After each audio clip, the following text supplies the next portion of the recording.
Chapter 1. The midnight bonfire summer in our small coastal town was a season of tradition. Every year, just before the start of the school year, a group of friends would gather at the secluded beach near the old lighthouse for a bonfire. This year, it was my turn to organize the event. I'd been looking forward to it all summer, eager to make it a night to remember. The day arrived, and the weather was perfect. The sun blazed down, promising a warm night even after it set. By dusk, we had gathered everything we needed: firewood, marshmallows, and plenty of ghost stories. The group consisted of my closest friends: Jenny, the fearless one; Mark, who always had a story to tell; Sarah, who scared easily but loved the thrill; and Liam, my best friend since childhood. As the sun dipped below the horizon, casting long shadows on the sand, we set up the bonfire. The lighthouse, a crumbling relic no longer in use, loomed behind us, its silhouette stark against the twilight sky.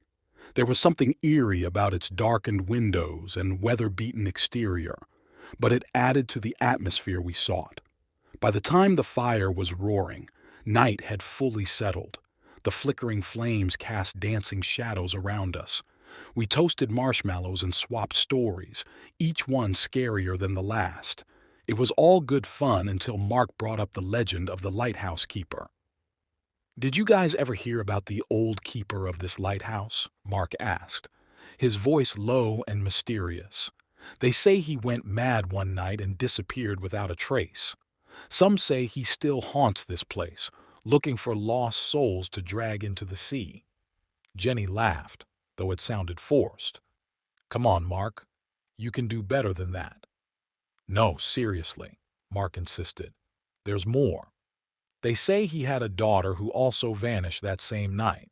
Some folks claim to see her wandering the beach at night, calling out for her father." A chill ran down my spine despite the heat of the fire. The others laughed nervously, but I could see the fear flickering in their eyes. We moved on to lighter topics, but the shadow of the lighthouse seemed to grow darker and more oppressive. As the night wore on, the wind picked up, howling through the cracks in the lighthouse. We were all feeling a bit spooked, so we decided to explore it, something we had never dared to do before. The idea seemed thrilling and terrifying, but peer pressure and curiosity got the best of us. We approached the lighthouse cautiously. The door creaked ominously as we pushed it open, revealing a spiral staircase leading up into darkness. Armed with flashlights, we began our ascent. The air inside was cold and damp, and the smell of salt and decay was overpowering. Halfway up, Sarah shrieked, pointing at the wall. There, scratched into the plaster, were deep, ragged marks, as if someone had clawed at it in desperation. We stood frozen, listening to the silence, but then we heard it, a faint, ghostly whisper that seemed to come from above. "Did you hear that?" Jenny whispered, her bravado crumbling. "Let's keep going," I urged, though my heart was pounding.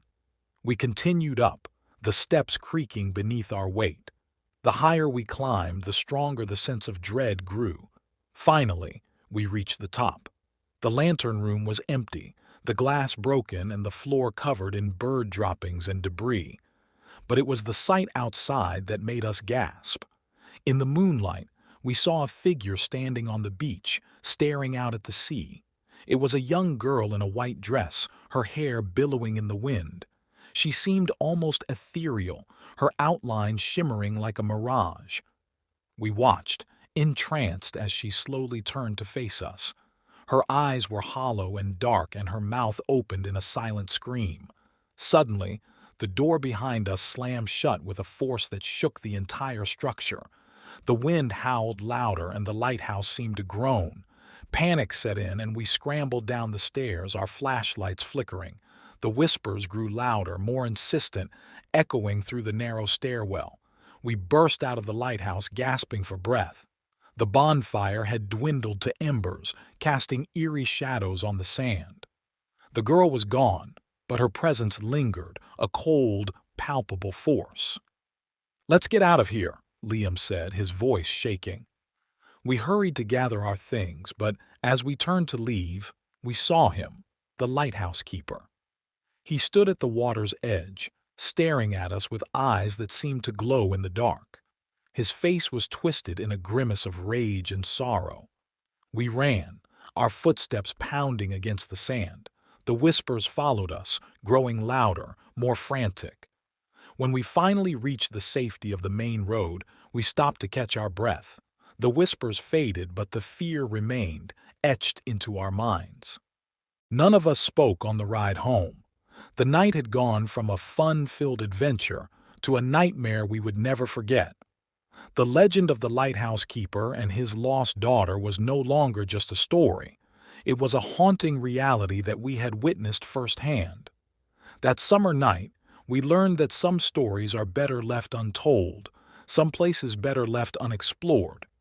And as I lay in bed, listening to the distant crash of the waves, I couldn't shake the feeling that we had brought something back with us from that lighthouse, something that would never let us go. Chapter 2. Heat of the Night. It was the height of summer, and the heat was unbearable. The kind of stifling warmth that made the air feel thick, like you were wading through it instead of breathing it. I had always hated summer, and the only thing worse than enduring the oppressive daytime heat was dealing with the night's false promise of relief. That night, my friends and I decided to do something we hadn't done since we were kids: tell ghost stories around a campfire. There were 5 of us: Mike, the self-proclaimed leader of our little group; Sarah, his girlfriend who had a flair for the dramatic; Jake, the quiet one who rarely spoke unless he had something important to say; Lisa, my best friend who had an infectious laugh; and me, the reluctant participant in this nostalgic attempt at summer fun. We gathered in the clearing near the old oak tree, its gnarled branches reaching out like skeletal fingers. The fire crackled and spat sparks into the air as we settled around it, the glow casting eerie shadows on our faces. Mike started with a story about a haunted house on the edge of town. It was the typical fare: creaking floorboards, flickering lights, and the inevitable ghostly apparition. Sarah followed with a tale about a cursed locket that brought misfortune to anyone who wore it. As the stories went on, I found myself glancing into the darkness beyond the fire's light. The night seemed unnaturally quiet, as if the world was holding its breath. When it was my turn, I decided to share a story my grandmother used to tell me, one that had always given me chills. "There's an old legend around here," I began, my voice low. "It's about a creature that lives in the woods. They say it only comes out during the hottest nights of the year. It's called the Scorcher.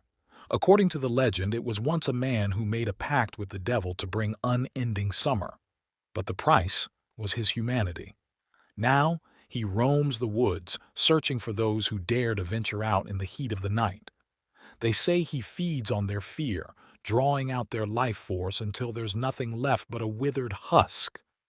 A shiver ran down my spine despite the warmth of the fire. My friends laughed, but there was an unease in their eyes. Lisa scooted closer to me, her hand gripping mine tightly. The night seemed to grow darker, the shadows lengthening as the fire burned lower. Suddenly, we heard a rustling in the bushes behind us. We all froze, our laughter dying in our throats. Mike stood up, peering into the darkness with a bravado that seemed forced. "It's probably just a deer," he said, but his voice lacked conviction. Jake, ever the practical one, reached into his backpack and pulled out a flashlight. He clicked it on, the beam slicing through the inky blackness.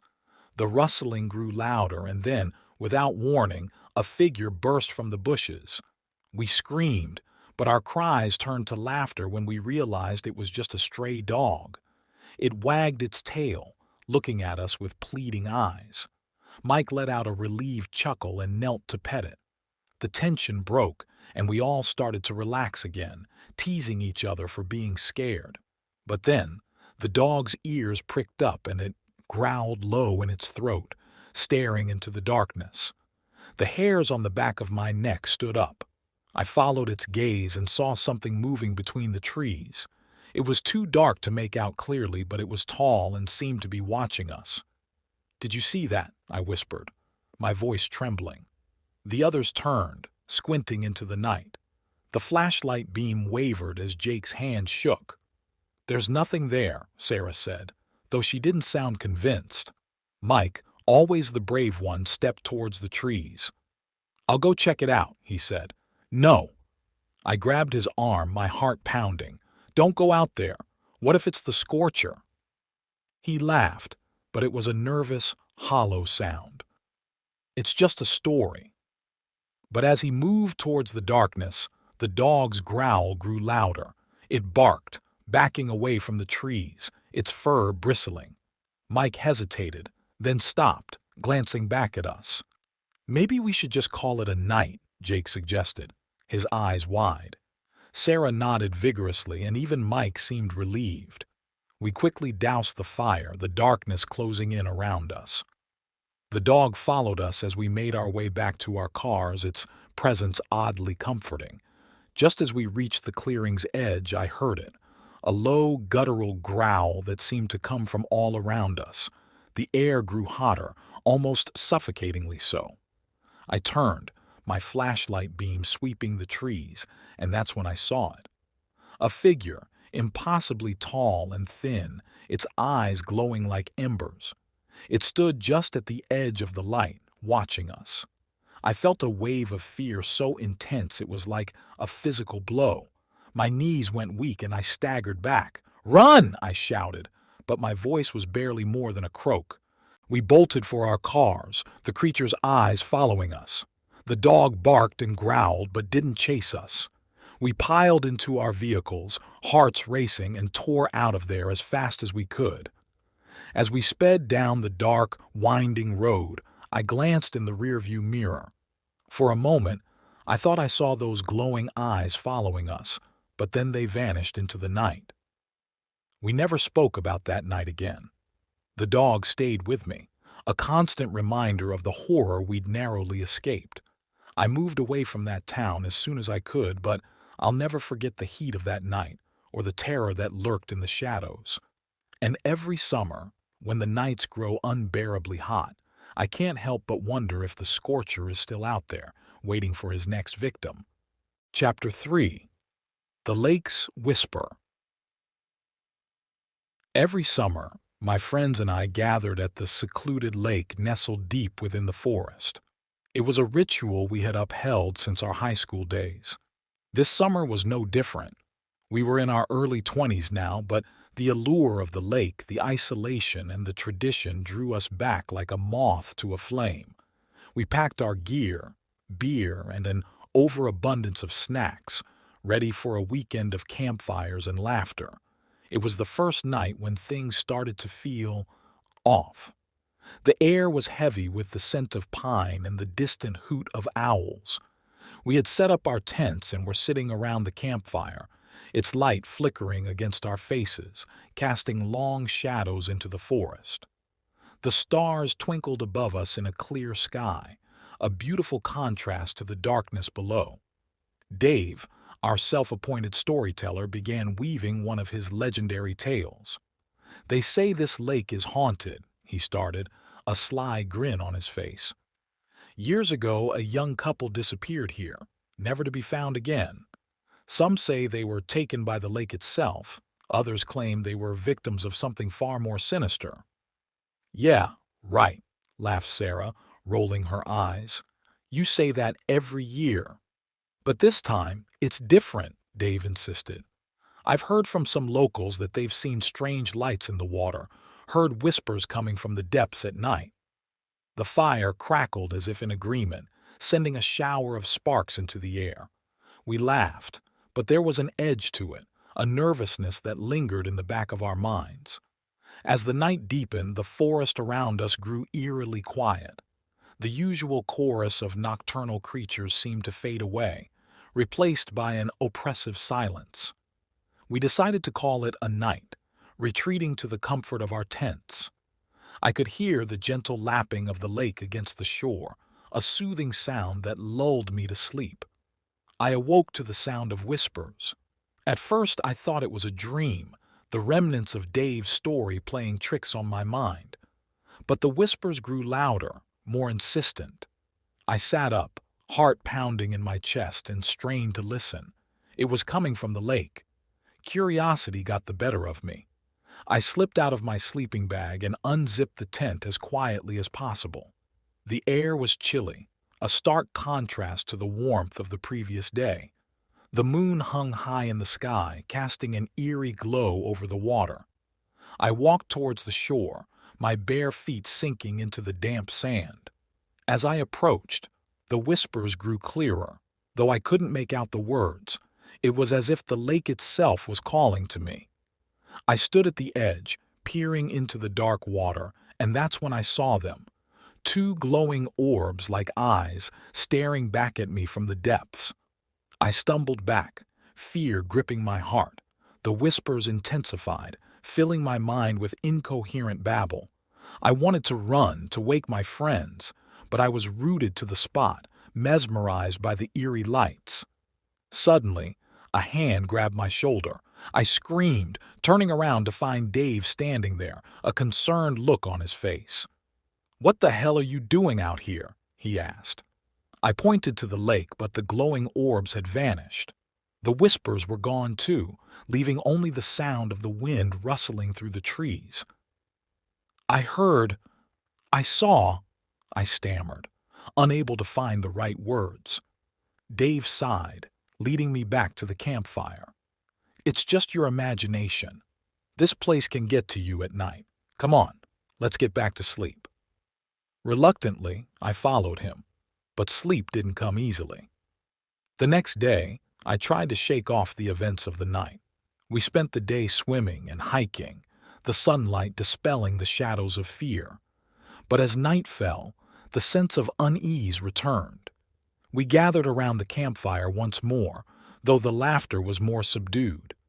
Even Dave's stories couldn't lift the pall that had settled over us. It was as if the lake itself was watching, waiting. That night, the whispers returned. This time, I wasn't the only one who heard them. Sarah and Jake woke up too, their faces pale and eyes wide with fear. "Do you hear that?" Sarah whispered. We nodded, huddling together in the center of the camp. The whispers were louder now, a chorus of disembodied voices rising from the lake. We decided to confront whatever it was, armed with flashlights and a growing sense of dread. As we approached the shore, the whispers became deafening. The water churned, glowing with an unnatural light. We stood there transfixed as shapes began to form beneath the surface. Vague, ghostly figures that reached out with spectral hands. "We need to leave," Jake said, his voice trembling. "Now." But it was too late. The figures emerged from the water, their eyes glowing with an otherworldly light. They were translucent, their features twisted with sorrow and anger. They moved towards us with a slow, deliberate grace, their whispers now a cacophony of torment and despair. We turned to run, but the forest seemed to close in around us, the trees twisting and bending to block our path. The figures reached out, their touch like ice against our skin. I felt myself being pulled towards the lake, my friends' screams echoing in my ears. With a final desperate effort, I broke free, stumbling through the underbrush until I collapsed on the forest floor. The whispers faded, replaced by the normal sounds of the night. I was alone, my friends taken by the lake's ghostly inhabitants. I never went back to the lake after that night. The memories haunt me still, the whispers of the lake echoing in my dreams. They say the lake is haunted, and now I know it to be true. It took my friends, leaving me with the terrible knowledge that some places are better left undisturbed. Chapter 4. The Last Summer Night. It was supposed to be our last carefree summer night before college swallowed us whole. We gathered at the edge of the old forest, a place whispered about in town, the kind of place where secrets fester and myths grow legs. There was David, the fearless leader, Jenny, the skeptic, Mark, the clown, and me, the quiet observer. David had brought a lantern, an antique thing that flickered ominously, casting long, dancing shadows. We joked about ghost stories, each more ludicrous than the last, until David suggested we explore the abandoned cabin deeper in the woods. No one dared to refuse. The path was barely visible under the thick canopy of trees. The deeper we went, the darker it got, the lantern's glow barely piercing the oppressive blackness. The air grew cooler, the silence heavier. Jenny muttered that it felt like the woods were watching us. I laughed nervously, but couldn't shake the feeling of unseen eyes on the back of my neck. We reached the cabin, a decrepit structure slouching in the darkness, its windows like hollow eyes. David pushed the door open with a creak that echoed through the stillness. Inside, the air was musty and thick, the kind that clung to your skin and filled your lungs with decay. Mark's flashlight flickered, casting brief, eerie glimpses of old furniture draped in cobwebs and shadows. David found an old, dusty Ouija board in a corner, the planchette already on it as if waiting for us. "Let's try it," he said with a grin. Jenny protested, but her voice was lost in the collective excitement. We sat in a circle around the board, the lantern in the middle casting ghostly light on our faces. "Is there anyone here with us?" David asked, his voice steady. The planchette remained still. We chuckled, relieved and disappointed. Mark made a joke about the ghost being on vacation.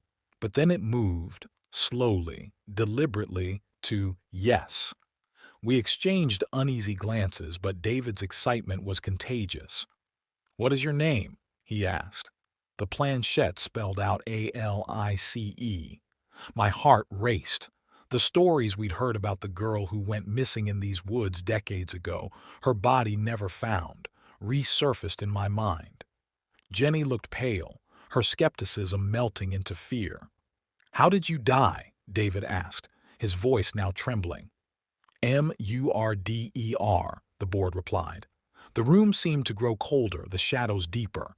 Mark's flashlight died completely, plunging us into near darkness. "Who killed you?" Jenny whispered, her voice barely audible. "Angryman," the board spelled. Then the planchette flew to goodbye with such force it flew off the board. The lantern flickered violently before extinguishing, leaving us in pitch black. "Let's get out of here," Mark said, his voice shaking. We scrambled to our feet, but as we did, the door slammed shut with a deafening bang. The air grew colder still, and I felt a chill run down my spine. David tried to open the door, but it wouldn't budge. We were trapped. A low, guttural growl emanated from the darkness, followed by the sound of heavy footsteps. My breath hitched, fear paralyzing me. Jenny screamed, but the sound was swallowed by the oppressive darkness. In the faint light from Mark's phone, we saw a figure in the doorway, tall, menacing, with eyes that glowed an unnatural red. It moved toward us with deliberate slowness, the air growing colder with each step. David grabbed a piece of broken furniture, brandishing it as a weapon. "Stay back!" he shouted, but the figure continued its slow advance, undeterred. Suddenly, it lunged at David, who swung the makeshift weapon with all his might. It passed through the figure, which shimmered and reformed, its eyes now glowing with an eerie intensity. David stumbled back, terror etched on his face. The figure turned its gaze to me, and I felt a coldness seep into my bones, a darkness pulling at my very soul. I couldn't move, couldn't breathe. It was as if the air itself was thickening, suffocating me. I felt my vision blur, my thoughts scattering like leaves in a storm. A scream pierced the air, and I turned to see Jenny being lifted off the ground, her body thrashing as if caught in an invisible grip. Her eyes bulged in terror, her mouth open in a silent scream. Then, with a sickening crunch, she was thrown against the wall, her body crumpling to the floor, lifeless. "No!" Mark shouted, rushing to her side. But before he could reach her, the figure turned to him, and he froze, his eyes wide with terror. He began to levitate, his body contorting unnaturally, bones cracking and breaking. His scream echoed in the small cabin, a sound that would haunt me forever.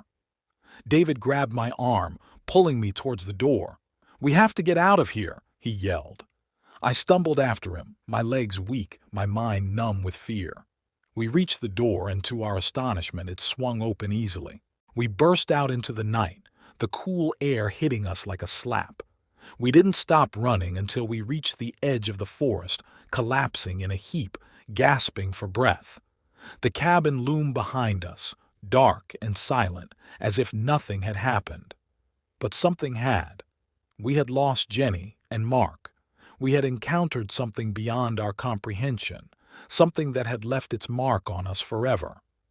As we sat there, shivering in the cool night air, I knew that the last summer night would haunt us for the rest of our lives.